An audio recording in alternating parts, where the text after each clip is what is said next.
Hello. It says you are live. Usually I say we are live, but it's just me today, which I think is the first time I've done this solo. I'm not sure. It might be. And honestly, that's kind of an achievement because we've been doing it for like a year. Anyway, I am Brandon Tessers. I'm a licensed therapist, but this is not therapy. In fact, it is the This Is Not Therapy hour. It's just an open Q&A with anybody here in chat. Anything you want to ask, anything you want to talk about. I unfortunately have, finite time, as we all do. Hello. And would love to spend more of it doing things, but I can't. So this is a place where I can, be open for whatever people want to talk about, and we can see whatever help comes from that. In addition, today, or perhaps I should say starting today, we'll see. Oh, and real quick, just anybody who's watching this on Facebook, apologies for last week. We had a technical issue, so it didn't stream to Facebook last week, but that's been resolved now. It won't happen again. So effective artistry is the therapy and coaching practice that we run. And it's a lot of fun, and we have a great team, and it's growing really fast, and we're having a lot of success, which is awesome, but also carries with it a lot of things that need to be done. And one of those things that needs to be done is hiring people and training people. And we're about to start another round of hiring to bring on another therapist and another executive functioning coach. So in talking about what all that process is going to look like and best and most efficient ways to do it, we also were talking about the fact that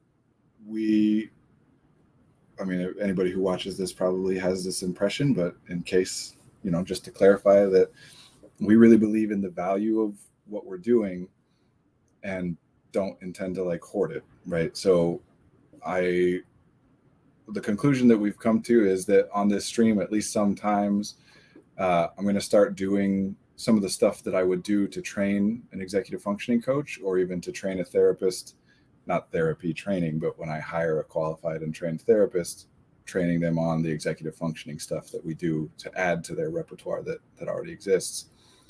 That we're going to start doing some of that here. And of course, as always, Q&A. You guys in chat, you determine where we go. I'm always going to respond to things that you're talking about. But just as a thing, we always try to pick a topic so that we have something to start talking about and going on, so that people don't have to feel obligated to jump into something where there's nothing happening yet or have to be the ones to initiate it. So just the way we're going to be picking the topic is based on that. And as with everything we do, this is a work in progress, and we'll iterate, and maybe this isn't the right way to do it. But today, what I'm going to start with is talking about backing up and talking about what is executive functioning. Because if I were going to be training an executive functioning coach, or if I were going to be training a therapist who's coming to join our practice and needs to learn about the specific things that we do, that's where I would start. What is executive functioning? So for some of us, this is old stuff, but it's still important stuff. So executive functioning is a term, neurodiversity as well is another term we'll talk about. A lot of these terms are very vaguely defined. They have very specific definitions, but they're relatively new language to most people. And what always happens, language is a living thing. Whatever a word means to a person is what that word means. It's just what we're trying to look at is what it means overall. So nothing here is about correct definitions or incorrect definitions. We've talked in the past that there are many accurate ways to describe a thing, and the accuracy of any one of those ways doesn't detract from the accuracy of any other way of describing that thing. So I'm going to touch on a couple different common and existing definitions, how people talk about it out there. And then I'm going to talk about how we look at it and what we find most useful to use the word or the phrase to mean. Executive functioning, starting off with the name, executive functioning, a lot of times people will think that that's a reference to an executive in a business, that it's management, right? Top down, hierarchical kind of thing. And surely it has that application because they're both named after similar things. But what it really is coming from is execute. Executive functioning is, can you execute? And so originally what the concept, the official technical definition of executive functioning is the set of cognitive processes which allow a person to control their own behavior. And they are a set of theoretical, hypothetical cognitive processes because we can't actually observe any of that. The brain is a black box. We can see signals in different like locations and things, but we can't decipher it with any level of detail. So what people are really talking about in the technical definition of executive functioning is this. I have a conscious intention to do a thing. I come up with an idea, a plan, I'm going to do this. And yeah, it can be something big like I'm going to start a business, or it can be something as tiny as like I'm going to take a sip of my water right now. Consciously, we set the intention. But in order to do the things that we must do to accomplish whatever our intention is, I cannot consciously pay attention to all of those things. As a very like always true example, I cannot consciously make sure I'm sending certain signals to certain parts of my muscles that they're, tensing at exactly the right. If I'm picking up a drink of water, it's a very simple thing conceptually, consciously, but really the amount of data that my tactile sensors, my, kinesthetic sensors must be bringing in, utilizing, and then the signals that are sending to the fingers so that they're holding it tightly enough that it's not going to drop, but not so tightly that it breaks or causes me pain, that I'm balancing it correctly, et cetera, et cetera. It's just so much. We have finite capacity in our conscious awareness, and our body can do a lot more without that than it can in that space. So executive functioning in that sense is I come up with a conscious idea, intellectual, intentional idea of a thing I'm going to do. And from there, executive functioning are the processes that take that intention, do whatever theoretically needs to be done to translate that into instructions that my body can then actually execute. And yes, it's something as small as taking a glass of water and something as large as, running my entire life. So that's the initial, the technical definition. If you look into executive functioning research, most of the research honestly is done in occupational therapy, which if people know about that, it's generally, I'm curious actually, if anybody knows, I don't know why it's called occupational therapy, but generally speaking, it's about helping people to develop fine motor skills. And a big part of that is what's called motor planning, which means kind of teaching somebody intellectually how to do a thing that many of us might think is automatic. Like my two older children have been in occupational therapy and physical therapy since they were less than 1 year old. And some of the things that we'll do for motor planning that the occupational therapist would teach us to do is like, okay, put their foot here and then shift their weight over their hips here. And it's literally like the process of standing up, which we just think of as people kind of naturally develop. Usually that's true, but we can teach it through this motor planning stuff. So anyway, that kind of thing is executive functioning. It's, can I make a conscious decision about my behavior to do a thing, to not do a thing, to do it in a specific way versus any other particular way? And then those processes take over, translate it, and make it so that my body follows through. In the moment or 10 years from now, doesn't matter. Now, the way that most people have heard the term executive functioning is referencing what we actually will call offloading. Most people who hear the term executive functioning, it's being talked about in terms of physical organization of your space or your tools or your materials, keeping a schedule or a planner or a to-do list, taking notes, preparing the correct information, preparing the correct, materials for some task that's upcoming, or being prepared for, remembering to bring your briefcase to work.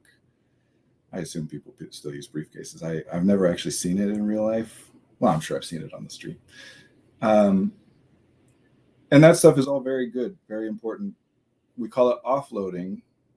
Well, it is called offloading because it's referring to the fact that it is a person using technology in order to offload executive functioning tasks onto the technology. And we don't mean digital technology, just literally anything outside the body. I mean, functioning, period. So executive functioning, so functioning is a broader term. It means like, do we operate? What are the mechanics of how we go about doing a thing? That's how a thing functions, right? Executive functioning is specifically, at least originally intended to refer to those cognitive processes. In a way, it's kind of, if you think of it as, this is a little out there, I suppose, but it's a metaphor. If you think of it as my consciousness, my mind, my intellect, whatever, and my body are two kind of different things that need to speak to each other. Executive functioning is the language that they speak to each other. So yeah, I mean, it really is down to the barest, like every little movement. Literally, if you intend to walk down a hall without tripping and you trip, that's an executive functioning issue, right? So offloading means things that my executive functioning would otherwise have to take care of, I'm putting it somewhere else so that it doesn't have to be taken care of by my executive functioning. I'm offloading that task. And typically, again, officially that definition is about using technology, but we also use other people for that all the time. And we can get more specific, but I don't want to go down super rabbit holes unless people ask questions, which I'm happy to, respond to.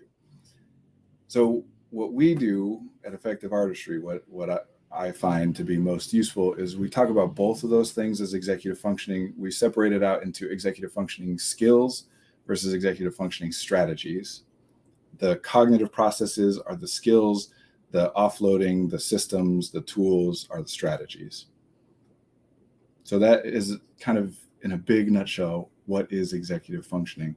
Literally involved in everything that you do consciously.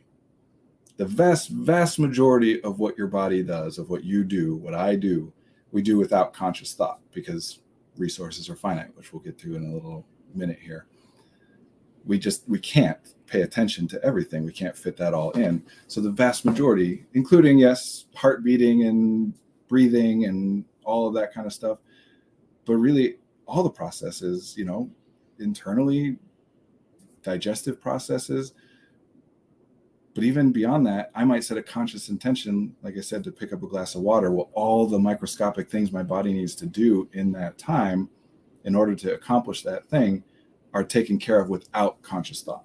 And yes, this is arbitrary because I could say, I'm going to walk to the end of the street, and everything my body does to get to the end of the street is not something I think of consciously. But I could also consciously say, I'm going to place my foot here so we can expand it up or take it down. What do you think about the idea of having a limited amount of stamina or cognitive endurance to make intentional choices each day, like where you have a set amount each day? Yeah, good question. And segues exactly into what I was intended to talk about next. So perfect. Thank you. Here's another way that's helpful to look at executive functioning is it's about managing our resources because resources are finite. And we can break that down a little bit just as a quick aside. Like, if it's not clear that my brain, whatever pops up, I go in that direction. That's how I work. So I set an intention for like what things I'm intending to talk about, but I don't know, we'll go where we go. So finite resources, it's an important concept that time is finite. We only have so much of it. Energy is finite. We only have so much of it. Attention is finite. Awareness or consciousness or working memory, whatever you want to call it. The technical definition, again, of working memory is that cognitive space in which we can hold data that we can manipulate. So we can hold information in memory, but it's frozen. We can't do anything with it. In order to do anything with it, we have to retrieve it into working memory. It's from long-term memory into working memory. And then it kind of becomes something we can actually, compare with other things and create with and mess around with. But that's finite. And energy, by the way, we can split down into lots of subcategories, including some of the things that you're talking about here, stamina, cognitive endurance. We can break it down all kinds of ways.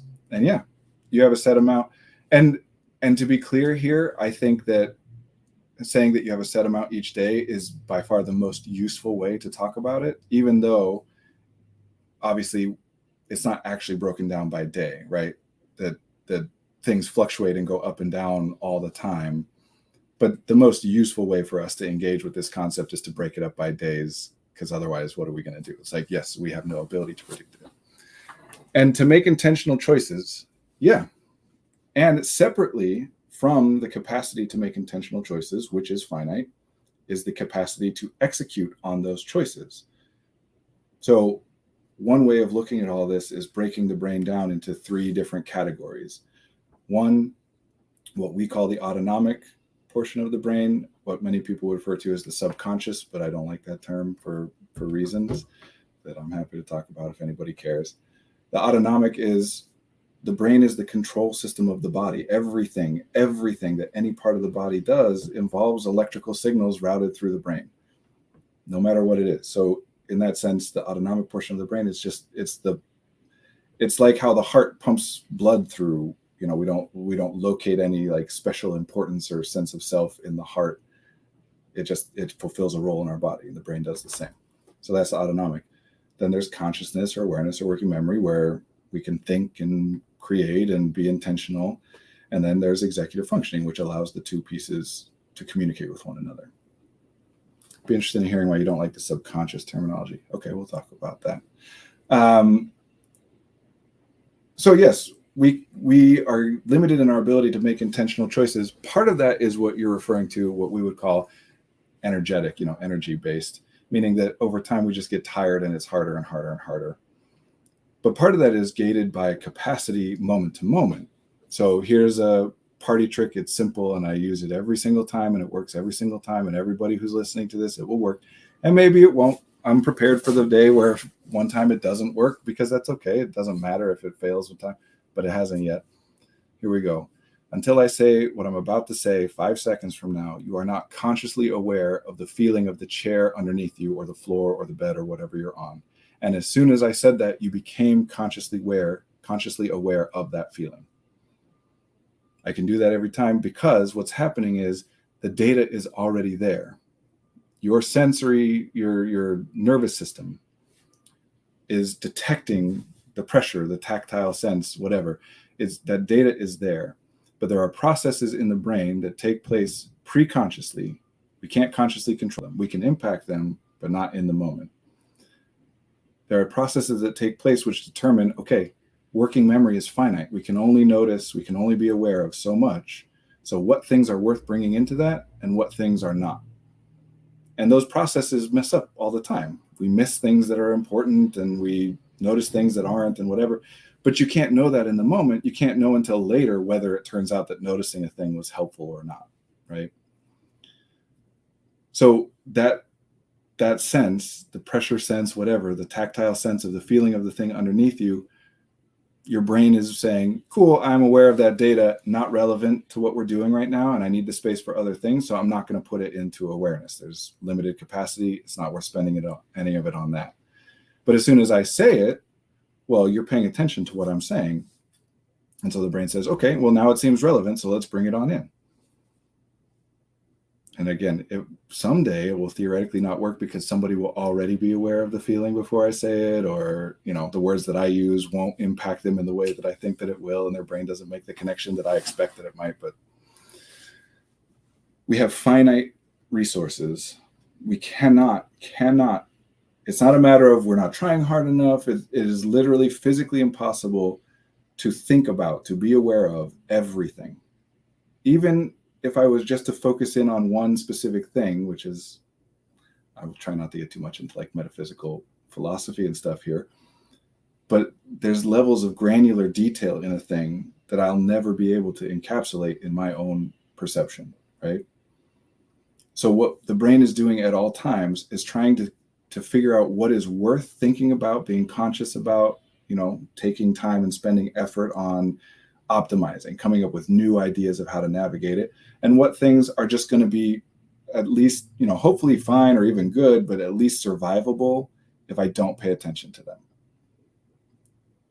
So part of that energetic capacity over time, when my energy is low, I have less of an ability both to set intentions, and my executive functioning starts to fall apart, especially if any of you are familiar with this. This happens to lots of people, but we most commonly see it and talk about it in children, with emotional and physical dysregulation. I'm going to mute for a second so that people's ears aren't blasted by the siren.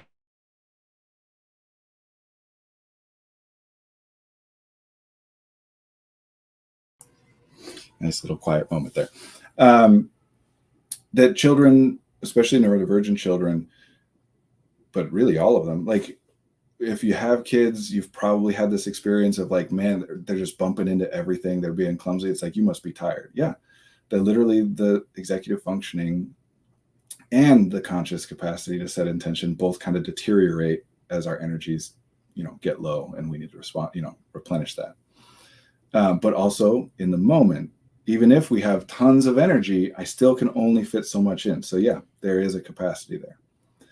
So real quick, to answer your question on the subconscious thing, it's about two things. One, this is an important way of looking at a lot of things that has come more into like the collective awareness more recently. What are we centering? Meaning, I can say, it's day and it's night. Those are two separate individual things. Or I could say it's day and now it's no longer day, in which case I'm centering the day. I'm measuring based on the presence or absence of day, right? So by calling it the subconscious, we're centering the consciousness and saying that the subconscious is less important than the conscious, that it is beneath, sub, or prior to, right? So there's that implication of it. When I don't find that to be a very useful way, or at least not the most useful way to look at things, that it's just a different part of what we do, not better or worse, not more important or less important. The other part is that subconscious has all kinds of connotations around it that are very problematic, including the fact that it's like sneaky, right? Subconscious, yeah, precision of words, exactly, yeah. So subconscious has these connotations of it's doing some stuff when we just can't see it. It's beneath our notice, sub in that way. Like we can't, it's under the water. I can't observe it. And so people end up with this idea that that they subconsciously want things other than what they consciously want. People will say all the time, my subconscious is sabotaging me. A lot of times we say that jokingly, but even the joke is based in the idea that the subconscious somehow can sometimes override our consciousness. I feel like this is getting real like out there, but I don't know. Where what's actually happening, why I call it the autonomic system, I don't want to center consciousness. It does have a desire, and its desire is only this, the preservation of itself. That's it. It wants to stay alive, and everything else that it does follows from there. So some big concepts that matter is it wants to conserve resources, not expend resources unless there's a need to. There's a phrase, cognitive miser. It means the brain is a cognitive miser. It does not spend resources unless it thinks there's a reason to spend those resources, including in even noticing a thing. So conservation of resources, preservation of the status quo, really every cognitive bias, all of it comes from that same root, that we can consciously do things differently, but autonomically, there's only one goal, and it's staying alive. And that's a good goal. I mean, I guess I like it. Excuse me. I have a little bit of a cough today. I banned everybody else from the office. It's like a minor cold. I'm vaccinated, and not that makes somebody completely immune, but we're very holed up. But it's just like a tiny little throat scratch. So,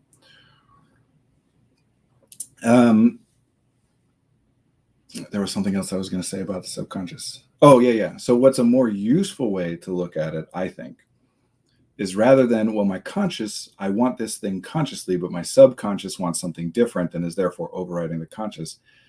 It's executive functioning. I consciously want this thing. If I fail to do it, if something goes wrong, if I end up doing something different, it's not because some other part of me wanted to fail. It's because I missed something. I didn't have the resources I needed to have in order to be able to accomplish what I intentionally set out to accomplish. Or I thought I was paying attention to all the relevant information, but there was something that turns out it was relevant and I missed it, and that's what messed it up. Or, whatever kind of a thing. I know that's like real nitpicky, but there's a big difference between my own brain is sabotaging me and my brain has limitations. When I fail, it's not because I want to fail. It's because despite my desire to succeed at a thing, I wasn't able to. Do I place more importance on taking ownership of our actions? Like I think some people will say that they don't have control over their immediate reactions or initial thoughts to different situations. So at the core of all of this, and it'll be interesting to see where we go today in talking about executive functioning and coaching and even therapy.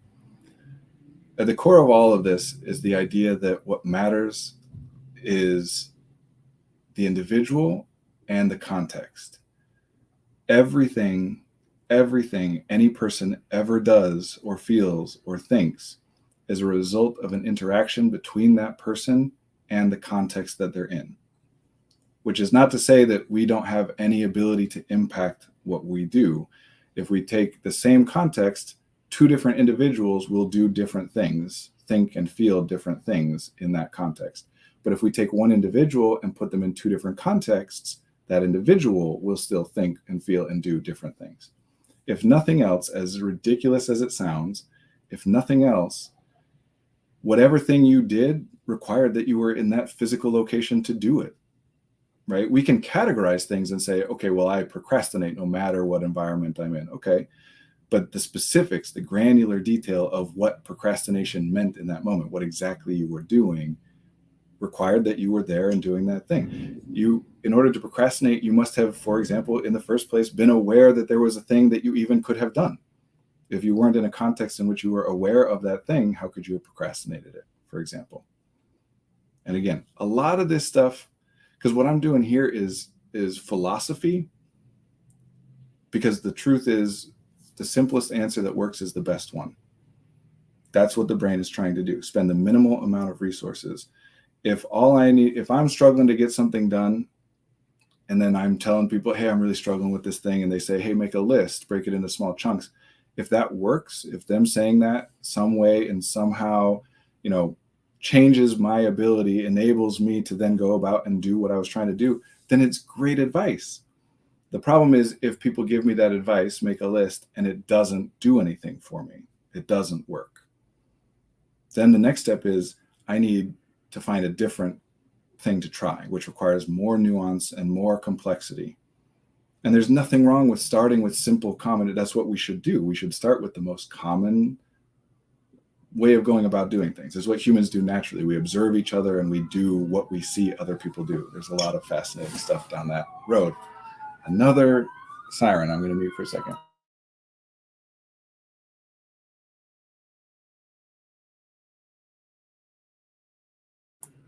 I feel bad. I'm like complaining about a siren somewhere. Some poor person is like waiting for those people to get to them. Excuse me. And it totally disrupted my train of thinking. Simplest answer that works is the best one.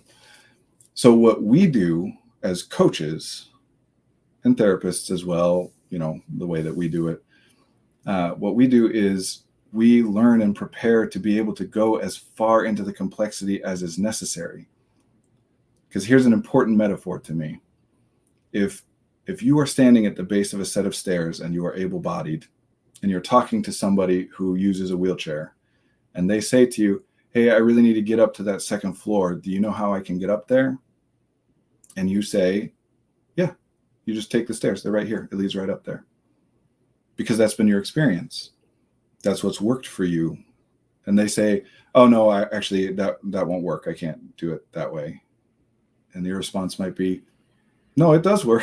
You can do it that way. I do it all the time. Everybody I know, we do it that way. If you want to get to the second floor, that's how you go to the second floor.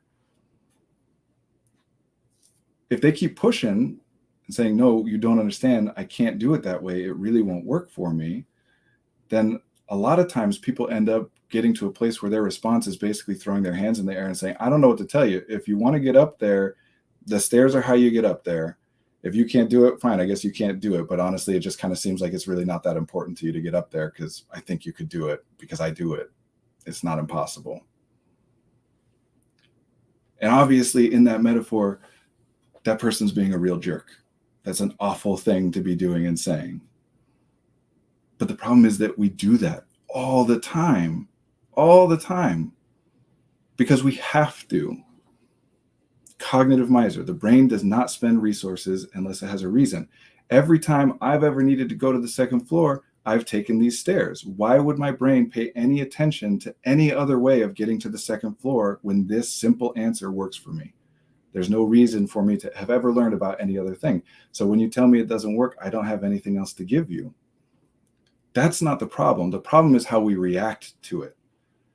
If we don't listen to the other person when they say they can't do it or it doesn't work for them, because capability as a binary is a real problematic thing too. And maybe we'll have time for that today. I don't know. We need to listen to people when they say, yeah, that's not going to work for me. And if you do that, then the reactions are different, right? We might still say like, I'm sorry, I understand this doesn't work for you, but I don't know any other way because this is the only way I've ever learned. I hope you find something. That's one way to react to it, right? As a coach or a therapist or a teacher, anything in like any of the helping professions, if we're attempting to help somebody to be able to do something or change something or whatever, what we want our response to be in this metaphor is to say, okay, well, that was the simple answer. You're saying it doesn't work, so let's move on to the next thing. And really, as a coach, the next thing I'm going to say is, obviously, there are things about you that are different than about me. If I had known that, I wouldn't have suggested that in the first place. So before I move on to anything else, can you tell me a bit about like what does work for you? You know, when you've tried to get to second floors in other cases, what has helped you, and et cetera, et cetera. And they can say, yeah, I need a ramp or I need an elevator. And our job as a coach is then to say, cool, I don't know where the elevator is or if there even is one. I don't know where the escalator is or if there even is one. But I do know a lot about architecture and construction. So what I can say is I'll come around with you while we look. I'll help you look. And I can look around at the building and say like, okay, based on the layout, if I had to guess where they would put an elevator shaft, I think it would probably be over in this direction. So let's go check there first. And if it's there, great. And if it's not there, then again, we look around and say, okay, where would be the next most likely place to find it? What do you think? What have you noticed? And we just keep going until we find something.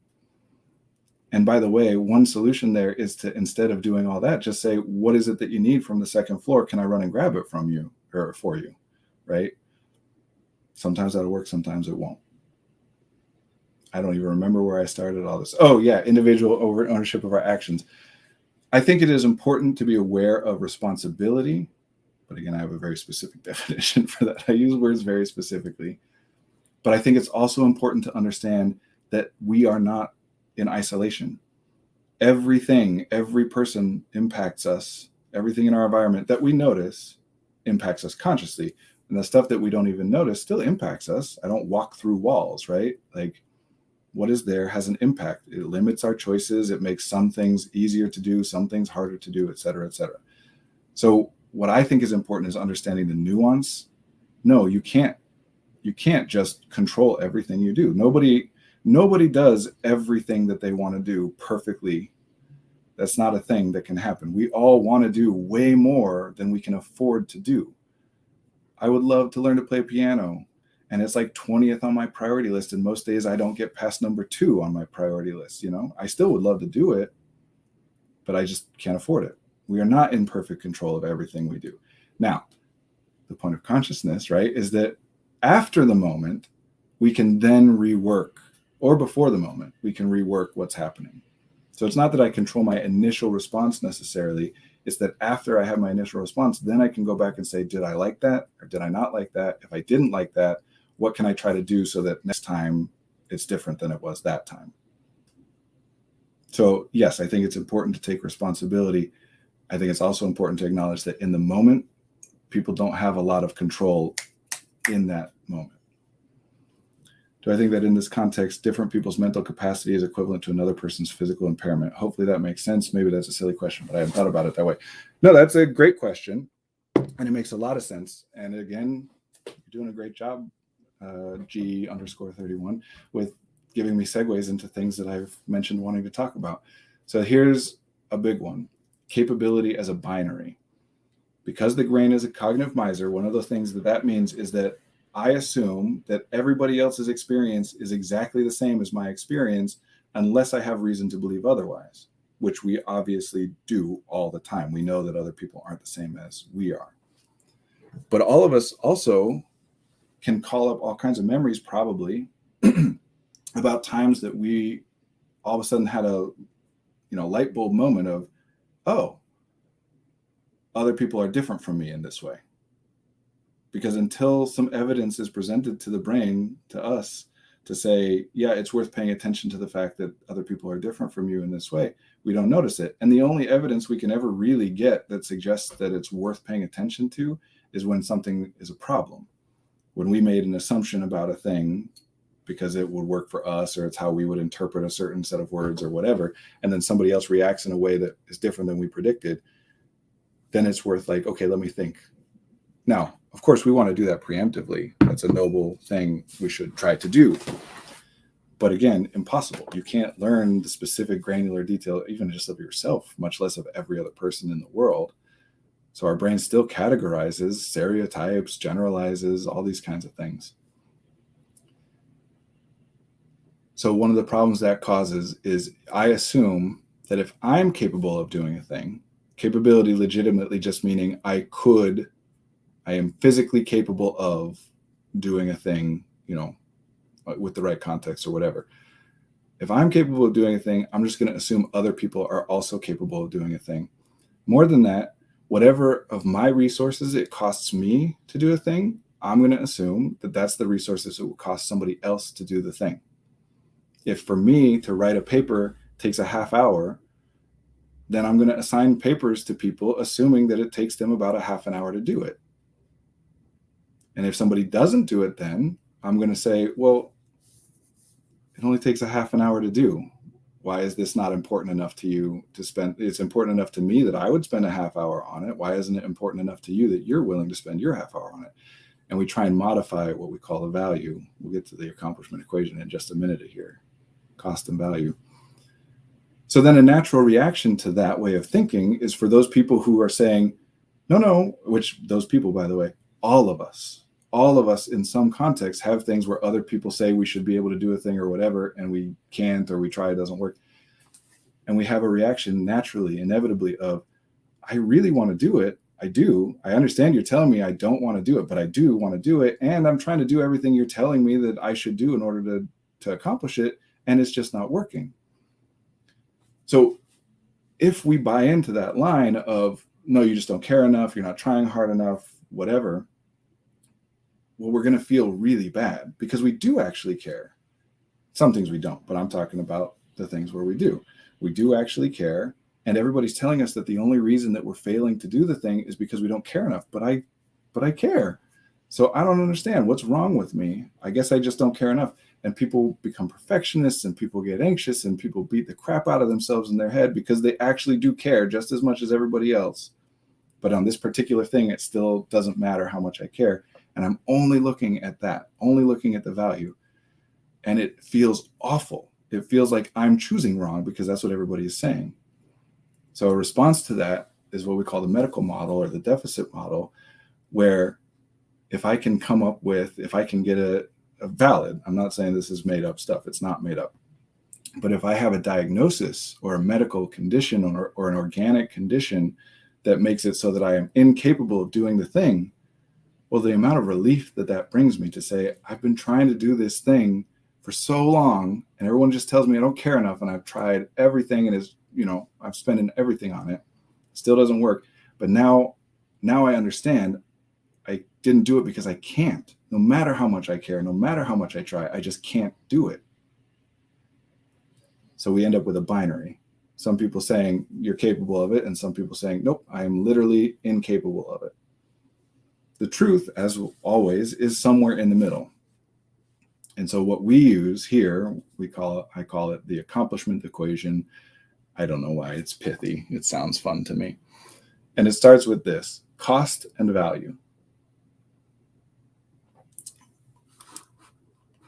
I'm reading a question, but I'll come back to that in a second. Cost and value. Everything, anything that any person does, anything that any person is aware that they could do, occurs to them as an option. Anything has a cost. What of my finite resources will be consumed in pursuit of this endeavor? And a value.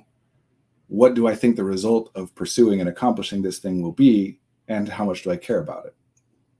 And here's the rule. If you believe, and our beliefs are inaccurate frequently, all the time we're incorrect about these things. But if a person believes that the cost of doing a thing is greater than the value of doing a thing, they don't do the thing. If a person believes that the value of a thing is equal to or greater than the cost of doing a thing, then they do the thing, except if they can't afford it. If you tell me, and I believe you, that if I give you $1 million, you'll give me $10 million, great, that is definitely worth it. I don't have $1 million to give you, though, so I still can't do it.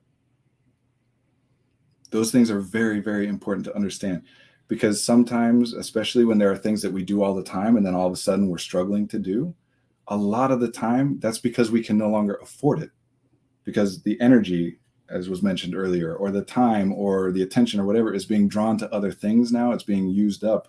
And so even though I know I'm capable of it, I just am not capable of it right now because I can't afford the resources. I don't have them. They're going other places. I just got a question in chat. Want to become famous? No, thank you. Bots, I guess. So, and we break those things down. We break cost down, we break value down, and blah, blah, blah. But for now, I think that's the important place to start, is we all tend to think about, we know that value varies from person to person, that one person cares more about a thing than another person does, or one person.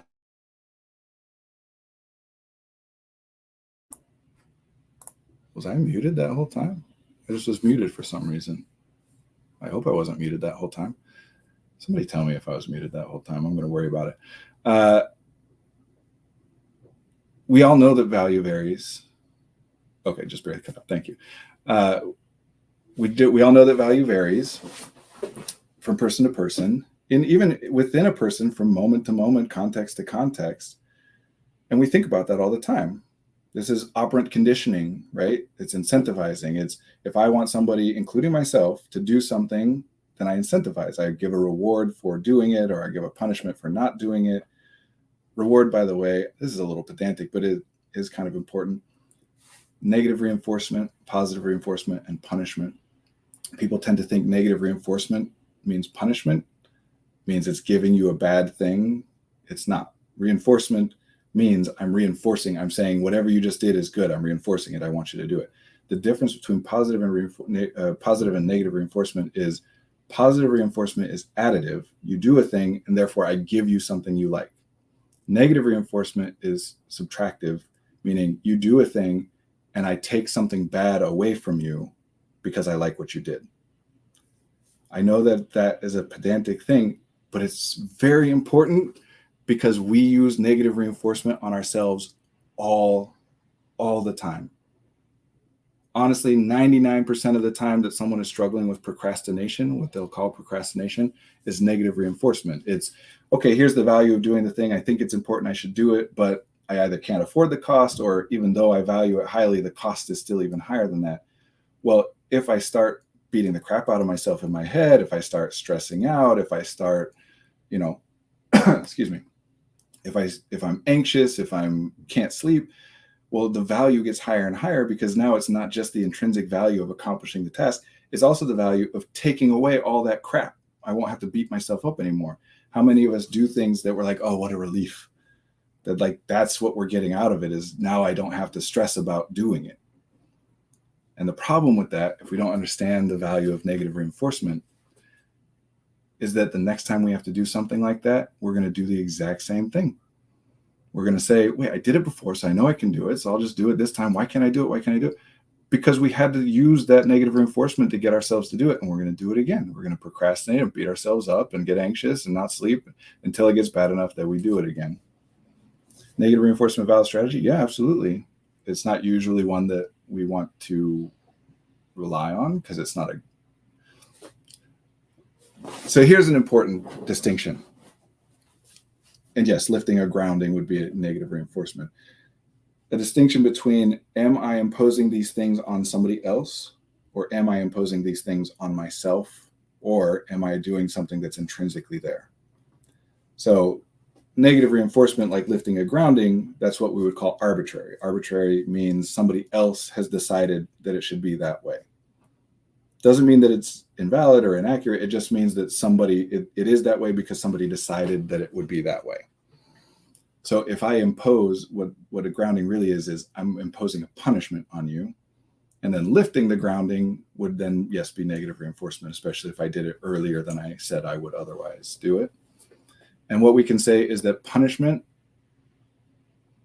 let me say this, all of these are valid strategies depending on what you're trying to do, because what we're looking at is not what we like, but what works. So can you get people to do things through punishment? Yeah, absolutely. And flip side, those people will not like you. You punish a person, you arbitrarily give them bad stuff in response to things that they do based on whether or not you think it's a good thing that they've done. They're not going to like that. Naturally, obviously. And whatever thing you are using punishment to get them to do, they're probably going to not like that too. And the more you do it, the more that not like shifts over all the way to hates. And so if I'm getting you to do something by punishing you, well, the second I stop punishing you, you won't do the thing. And you'll only do the thing to the very bare minimum necessary for me to not punish you, which might not even involve doing the thing, by the way, because it doesn't matter. It matters whether I believe that you did the thing or not. If I punish you for not doing your homework, all I've incentivized you to do is to make me believe you've done your homework, which is possible by just doing your homework. But there's obviously a lot of other ways to do that too. And that's all that matters. So punishment is a very, very counterproductive long-term strategy.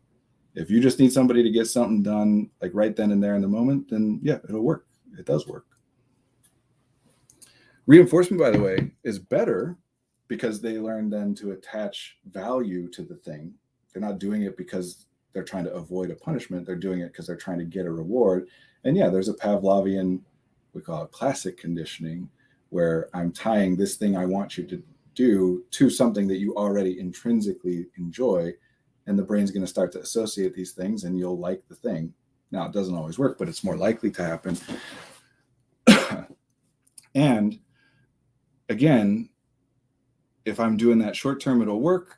If I stop, it probably will stop. If I do it long term, then yes, you might over time. Like if you start taking tennis lessons because I praise you when you do, right? Like that's positive reinforcement. Then over time, you may come to love tennis, but you may not also. All of this is in the category of manipulating value. I'm trying to get you, including myself, right? You or myself to do something differently, do something I haven't been doing, stop something I have been doing, do something differently by making it more valuable to do that thing or not do the thing or whatever change I'm going for. And that obviously, again, works. Simplest answer that works, right? There's a reason that we focus on that. It's easy. Punishment, by the way, easiest of all in the moment, which is why it is what people tend to just kind of default to. It's very simple. Now, it's not nothing. You still got to be vigilant, whatever. But it causes a lot of harm in the long term, no matter what you're trying to get people to do and who you are. The flip side, though, the other side of that equation is cost. So what we do as executive functioning coaches is we focus on helping people to lower the cost of doing a thing, not because there's no value or validity to raising the value, but because people have already done that. By the time somebody is coming to us as a coach looking for help, they have tried everything that they can think of and that other people have tried and thought of to make it more valuable to themselves. So there's validity in that. We're just not going to spend as much of our time there because you've already explored that a lot. What we're going to try and do, because the greatest return on investment is to look at something that people have not looked at before. Novelty. If you pick up a skill, proportionately, like percentage-wise, if I start trying to learn to play piano, the difference between where I'm at on day 1 and day 7, proportionately, is going to be massively larger increase or change than at any other 7-day window for the rest of that time. It's a law of diminishing returns. The more resources we invest into a thing, the better that thing gets according to whatever we're trying to do with it. But each unit of the resource we spend returns less improvement. There's a reason that so many people love novelty, right? So for us as coaches, there's novelty in looking at the cost. We honestly, when people come to see us, most of the time, positive and negative aims, and we'll talk about all this stuff some other time, I guess, but most of the time people come with what we call negative aims, which, like negative reinforcement, means something that is happening that I don't want to happen, something I'm experiencing that I don't want to experience. People will come in and say, I want to stop procrastinating, or I just don't want to be tired anymore, or I'm so stressed and overwhelmed, or I want to stop failing. It's stuff that they've been doing that they don't want to do. And usually that's where we start. And the truth is that most of the time, that stuff, if not completely resolved, at least we see a lot of improvement really fast. And I'm not making that as a promise or a sales pitch or anything. I'm just saying there's that much value in looking at cost, that as an example that has happened on more than one occasion with somebody who is struggling to wake up in the morning, and it's a fight with their spouse or it's a fight with their parents to get up, and they're always late, and they've been working out for years because everybody's looking at value. They're always saying it's important to get up, and they start setting 8 alarms leading up to it and blah, blah, blah. And then we say, okay, well, what if you try a different alarm clock? What if you try one that gives you visual stimulation instead of auditory stimulation? And then it's just never a problem again. That happens. It has happened because people are looking at the value and attacking a problem in that way, where the problem with raising the value, even if you do it in some way that will, implement itself from there on out, you don't have to keep re-engaging in raising that value, is that you're still paying a high cost, and those resources can't go to other things. If we lower the cost in order to do a thing, well, either way I've accomplished doing the thing. And of course, the truth is that we do both at the same time as we're trying to make adjustments. But if I lower the cost as opposed to raising the value, either way I'm doing the thing, but one way costs me a lot of more of my resources, and one costs me a lot less. Do we deal with addictions? Not in executive functioning coaching. I guess maybe that's the thing. Well, one of these times I'll probably talk about what is executive functioning coaching, but there are limitations of what executive functioning coaches can do. There obviously is overlap with therapy, in some of the aims and even some of the techniques, but there is definitely a lot of stuff that coaches don't do. Addictions, I guess it depends on what kind of addiction you're talking about, because if someone's addicted to like shopping online, then sure, that's something that we might work on. But addiction actually is its whole own topic. Why people tend to use that word and what they mean, just as a quick little like tag on that, and we'll put it away for another time. That if what we're talking about is addiction in terms of like physical addiction, then what we mean is your body creates a physical dependency on the thing, and taking the thing away will cause problems, withdrawal symptoms of some kind. If what we mean by addiction is you really like the thing and you're doing it more than you should, or you're doing it to an extent that it seems to be harmful or whatever, that's a separate category of thing. And it doesn't mean that it's okay or that it doesn't have problems, but we lump those things together. This is why I'm so specific about wording. If we talk about someone having a video game addiction, what our brain does is logs that away under the same thing as a heroin addiction. And those are different things. So anyway, another time we can talk about that. So what we focus on is helping people learn how to lower the cost, because the value varies person to person. The cost varies person to person. It doesn't actually take each of us a half an hour to write a paper. It might take one person a half an hour. It might take another person 8 hours plus a panic attack. That cost varies for all kinds of reasons. So the question started here with comparing mental capacity and physical capacity. It's not about capacity, it's about efficiency. If there is some theoretical difference between one person's global mental capacity and another's, we have no way to measure that. How would we? So we can look at it that way. It's a construct, right? If you find it useful to look at it that way, that's fine. What I find most useful is to look at it in terms of efficiency. Not how much do I have to spend compared to you, but how much does it cost me to spend that resource on similar things. So in other words, let's slap points on it and say, we're just making it super broad and ridiculous. You and I each have 100 points of mental capacity, but in order for me to do the math homework, I don't know why I'm talking about homework so much. In order for me to do the math homework, it takes 20 points. And in order for you to do the math homework, it takes 2 points. Well, if that's a thing we both do, then I have 80 points left over and you have 98. And what it might look like at the end is that you have a higher capacity than I do, when really it's just that you're able to do the same things I'm doing with a lower cost. I think that's more useful because cost is something we can manipulate. To whatever extent capacity exists, it's a really hard thing to go about changing. So it goes back to that capability as a binary as opposed to cost and value. The question always is, what does it cost you to do a thing, and how valuable is it? Because even back to our metaphor, a wheelchair user might be able to get up those steps by crawling, for example, using hands to get up.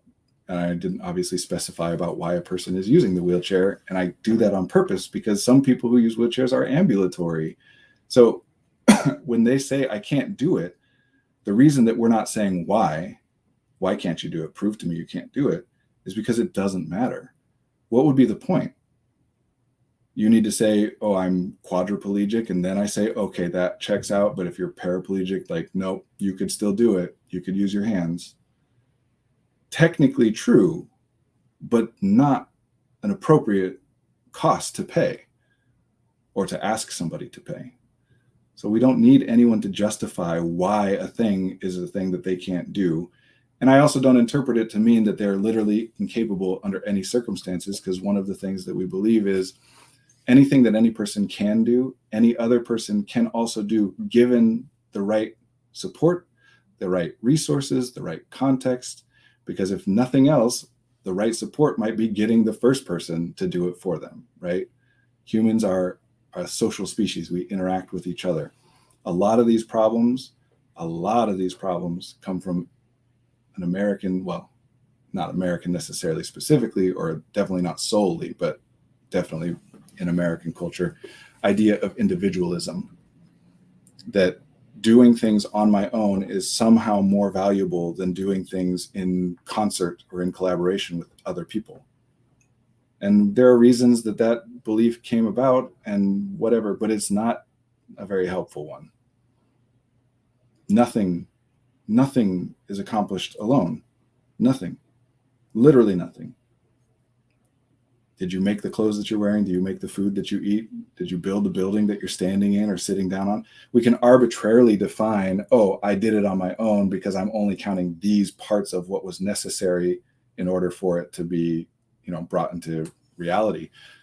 That was a weird way to phrase that. In order for it to be accomplished. Like I can say, I wrote this code all by myself. Cool. Except you used a computer and you used language, programming language that other people developed. And you learned how to do everything that you did from other people. You didn't well, not everything. Some of it you figure out on your own, but you didn't probably learn how to use that programming language with no input, no videos that you watched, no articles or books that you read, no programs that you used to learn the skill.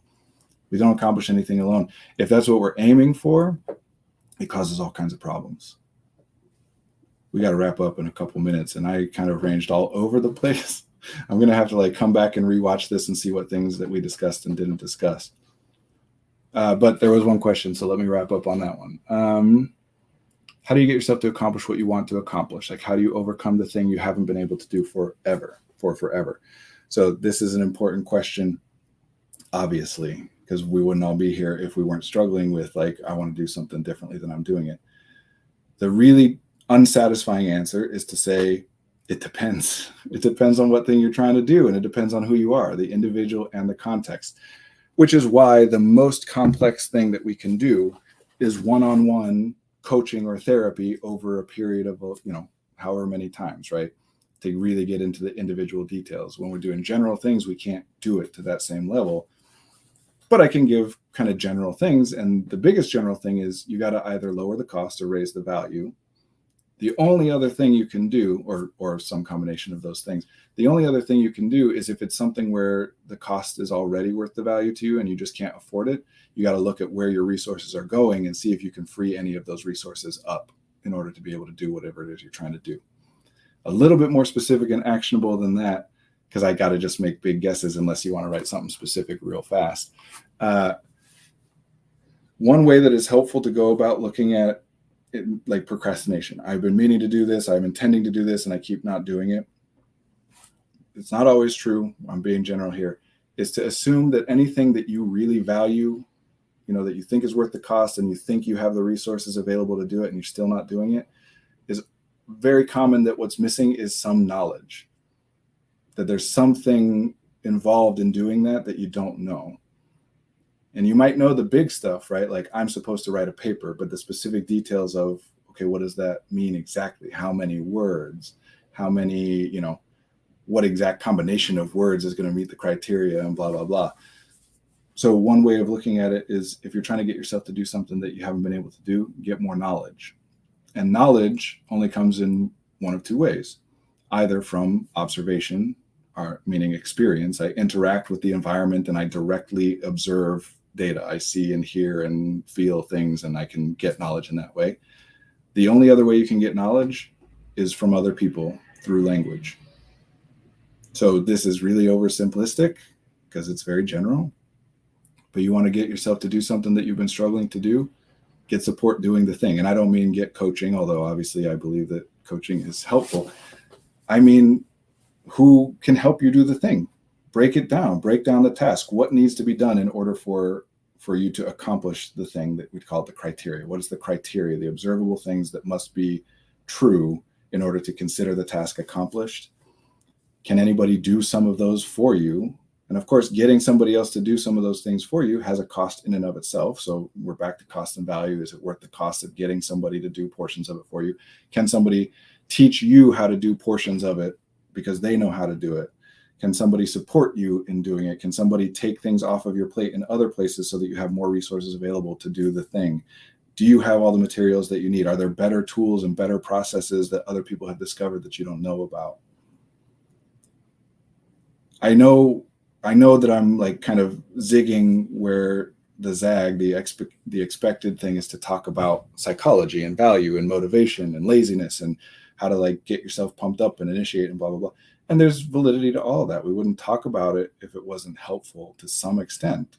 But if those things don't work, we go another direction. And so I'm focusing on the part I'm focusing on because that other advice exists in a lot of places. And this advice, not as much. Not that this is the only place by any means, but higher return on investment, right? More novel for more people.